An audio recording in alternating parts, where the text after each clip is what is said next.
गुस्सा करती है। भाई फेंक देना लोढ़ा गुस्सा कम कर थोड़ा चूड़ी फूट जाई रंग छूट जाए तमन्ना रूठ जाए तोहरा राजा जी के दिलावा टूट जाई तोहरा राजा जी के दिलावा टूट जाए तोहरा पिया जी के दिलावा टूट जाई तोहरा राजा जी के दिलावा टूट जाए हमारा कमो नहीं कमो नहीं कमो नहीं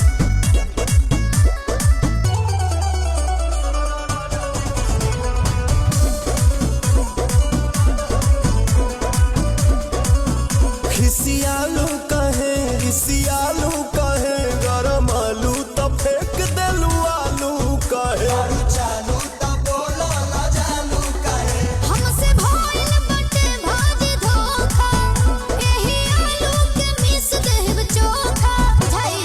देबू नहीं खाए तका बोला हम कमाए चितर कूट जाए अरे दिल टूट खाए हैं? दिल टूट खाए अच्छा तोहरा राजा जी के दिलावा टूट जाई तोहरा राजा जी के दिलावा टूट जाए तोहरा बलमू के दिलावा टूट जाई तोहरा राजा जी के दिलावा टूट जाए आ रहे दो ढेर हो गई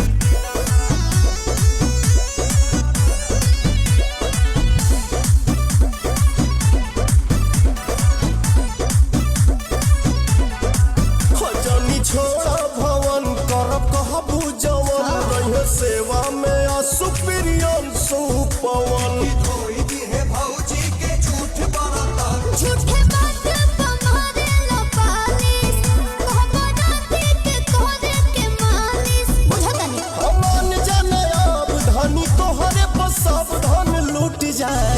लफू रूट खाए अरे प्यारा झूठ जाए तोहरा राजा जी के दिलावा